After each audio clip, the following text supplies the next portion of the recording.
جو سب سے زیادہ رحیم اور کریم ہو، جو سب سے زیادہ غفور و رحیم و کریم ہو، غرض یہاں تک کہ کسی صفت حسنہ میں اس جیسا کوئی نہ ہو، یعنی کہ اللہ تعالیٰ ایسا کہ جو صفات اس میں ہیں وہ کسی اور میں نہ ہو، وہ صرف ایک ہو، کوئی اس کی مثل نہ ہو، کوئی اس کی طرح نہ ہو۔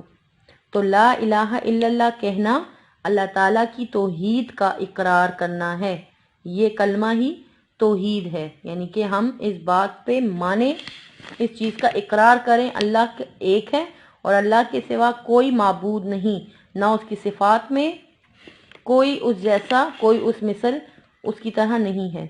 اب دیکھیں توحید کا مطلب کیا ہے۔ توحید کا مطلب صرف اللہ تعالیٰ ہی کو عبادات کے لائق ماننا، اس کا کوئی شریک نہ ٹھہرانا، زبان سے اقرار کرنا اور اپنے عمل سے اس کا اظہار کرنا۔ توحید ہی اسلام کا بنیادی عقیدہ ہے۔ توحید کا مطلب صرف کیا ہے کہ اللہ تعالیٰ ہی کو عبادات کے لائق ماننا، اس کا کوئی شریک نہ ٹھہرانا، زبان سے اقرار کرنا اور اپنے عمل سے اس کا اظہار کرنا۔ توحید ہی جو ہے وہ اسلام کا کیا ہے؟ بنیادی عقیدہ ہے، ٹھیک ہے۔ اور یہ وہ شمع ہے جس کی روشنی سے، توحید کی روشنی سے سیرت و کردار کے تمام حصے جگمگا اٹھتے ہیں۔ عقیدہ توحید کی اہمیت کا اندازہ تو ہم اس بات سے بھی لگا سکتے ہیں، یا اس بات سے بھی ہوتا ہے کہ حضرت آدم علیہ السلام سے لے کر نبی آخر الزمان یعنی حضرت محمد صلی اللہ علیہ وآلہ وسلم تک جتنے انبیاء علیہ السلام اس دنیا میں تشریف لائے، سب نے توحید ہی کا درس دیا اور توحید کے ماننے والوں کو آخرت میں عظیم اجر و ثواب کی بشارت دی، خوشخبری دی، اور لوگوں کو شرک کی جتنی بھی صورتیں ہو سکتی تھیں ان سے روکا، اور نہ رکنے والوں کو آخرت کے عذاب سے ڈرایا۔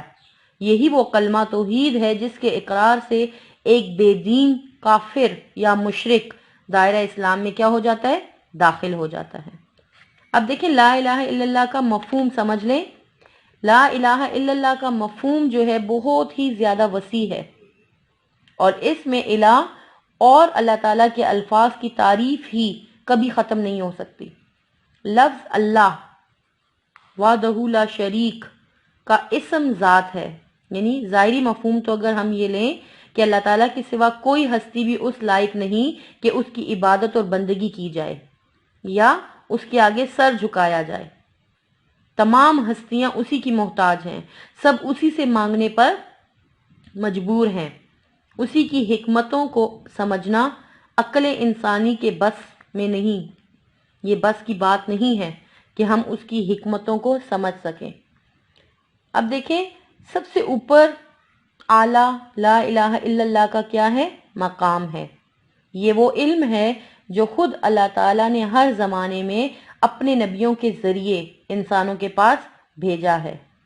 یہی وہ عہد ہے جو تمام روحوں سے لیا گیا تھا، یہی وہ عہد ہے جو ہر نبی اور ہر پیغمبر سے لیا جاتا رہا ہے، اور یہی وہ عہد ہے جس کے اقرار سے دائرہ اسلام میں داخل ہوا جا سکتا ہے۔ اس الہ اور اللہ تعالیٰ کے دو الفاظ ایسے ہیں جس کا مرتبہ بہت بلند ہے۔ ان الفاظ کی موجودگی سے اس کلمے کا مرتبہ اور بلند اور بالا ہے۔ دیکھیں جو جہالت کے اندھیروں میں علم اور آگاہی کا نور پھیلاتا ہے، اور لا جو ہے نا نہیں، لا کی تلوار سے انسانی زندگی کے میدان میں شرک و بت پرستی کے ہر پودے کی جڑ کاٹتا ہے۔ اب دیکھیں حدیث کی روشنی میں لا الہ الا اللہ کے بارے میں ذرا سن لیں۔ حدیث قدسی ہے، قدسی اسے کہتے ہیں کہ جو اللہ تعالیٰ کی کہی ہوئی بات جو قرآن مجید میں نہ ہو اور اس طرح رسول اللہ صلی اللہ علیہ وآلہ وسلم کو بتا دی گئی ہو۔ حدیث قدسی ہے کہ اللہ تعالیٰ کا ارشاد ہے کہ لا الہ الا اللہ میرا قلعہ ہے، جو میرے قلعے میں داخل ہو گیا وہ میرے عذاب سے بچ گیا۔ رسول اللہ صلی اللہ علیہ وآلہ وسلم نے فرمایا کہ موسیٰ علیہ السلام نے اللہ سے عرض کیا کہ اے میرے پروردگار تو مجھ کو کوئی ایسی چیز بتا دے کہ میں اس کے ذریعے تجھ کو یاد کروں اور اس کے ذریعے تجھ سے دعا مانگا کروں۔ اللہ تعالیٰ نے فرمایا موسیٰ تو یہ کہا کر لا الہ الا اللہ۔ موسیٰ علیہ السلام نے عرض کیا اے پروردگار تیرا ہر بندہ یہی کہتا ہے، میں تو کوئی چیز چاہتا ہوں جو میرے لیے مخصوص ہو، خاص ہو۔ اللہ تعالیٰ نے فرمایا اے موسیٰ اگر ساتوں آسمانوں اور ان کی ساری آبادی سوائے میرے اور ساتوں زمینیں ایک پلڑے میں رکھ دی جائیں اور ایک پلڑے میں لا الہ الا اللہ کو رکھا جائے تو لا الہ الا اللہ کا پلڑا ان چیزوں سے بھاری رہے گا اور جھک جائے گا۔ تو لا الہ الا اللہ کے مرتبہ اور مقام کے لحاظ سے اس کی برکتیں اور فضیلتیں بہت زیادہ ہیں، اس لیے فرمایا گیا کہ لا الہ الا اللہ سب سے فضیلت والا عمل اور ذکر ہے۔ تو ہمیں لا الہ الا اللہ کیا کرنا ہے، اس کا بہت زیادہ فضیلت اور میں نے جو آپ کو بتائی، اور اس کو ہم نے کیا کرنا ہے، اس کا ورد کرنا ہے، تلاوت کرنی ہے، اس کو پڑھنا ہے لا الہ الا اللہ، اور اس پر عمل بھی کرنا ہے۔ اب دیکھیں یہ تو حدیث کا پہلا حصہ تھا، اب حدیث کے دوسرے حصے کی طرف آ جائیں کہ بہترین دعا استغفار ہے۔ اب دیکھیں یہ حدیث مبارکہ کو کون سا حصہ ہے، دوسرا حصہ ہے، تو جس کا مطلب ہے کہ بہترین دعا استغفار ہے، اور استغفار کا معنی کیا ہے، اپنے گناہوں کی معافی مانگنا۔ اللہ تعالیٰ نے انسان کی تخلیق ہی کچھ اس انداز سے کی ہے کہ گناہ یا غلطی اس کی، ہم دیکھیں نا، انسان کی فطرت میں شامل کر دی گئی ہے، اس میں انسان کے اندر یہ بات ہے کہ گناہ یا غلطی اس سے ہو جاتی ہے۔ اس طرح انبیاء اور پیغمبروں کے سوا ہر انسان سے زندگی میں کوئی نہ کوئی چھوٹی بڑی غلطی ضرور ہو جاتی ہے، نہ بھی ہو تو ہونے کا امکان موجود ہوتا ہے۔ اب دیکھیں گناہ کیا ہے، اللہ تعالیٰ اور اس کے رسول صلی اللہ علیہ وآلہ وسلم کے احکامات کی خلاف ورزی کرنا اور ان کی قائم کردہ حدود سے تجاوز کرنا گناہ کہلاتا ہے۔ اب دیکھیں گناہ کی اقسام اب دیکھیں کون سی ہیں۔ گناہ کی دو بڑی اقسام ہیں، کبیرہ گناہ یعنی بڑے بڑے گناہ جیسے کسی مسلمان کا ناجائز قتل، چوری، زنا، غیبت، جھوٹ وغیرہ۔ صغیرہ گناہ یعنی چھوٹے چھوٹے گناہ، مثلا صفائی نہ رکھنا، مصلحت امیز جھوٹ سن لینا وغیرہ۔ گناہ کا انجام کیا ہے؟ گناہ کا انجام سزا ہی ہے۔ اللہ تعالیٰ کا فرمان ہے کہ جس نے ایک ذرہ برابر بھی گناہ کیا اسے اس کے مطابق سزا ملے گی، چھوٹے گناہ کی تھوڑی سزا اور بڑے گناہ کی زیادہ سزا ملے گی۔ اب دیکھیں چھوٹے گناہ اگر ہم سے ہو جاتے ہیں، جیسے ہم کوئی نیکی کا کام کرتے ہیں تو ہمارے وہ گناہ کیا ہو جاتے ہیں، مٹ جاتے ہیں، لیکن کبیرہ گناہ ہمارے تب تک معاف نہیں ہوتے جب تک ہم توبہ نہ کر لیں۔ تو گناہ کا ایک اور انجام بھی ہے اور وہ کیا ہے، معافی ہے۔ اگر کوئی انسان اپنی غلطی یا گناہ پر نادم اور شرمندہ ہو کر اللہ تعالیٰ کے سامنے گڑ گڑا کر معافی مانگتا ہے تو اللہ تعالیٰ اپنے بندے کی عاجزی دیکھ کر خوش ہوتا ہے اور اس کا گناہ کیا کر دیتا ہے، معاف کر دیتا ہے۔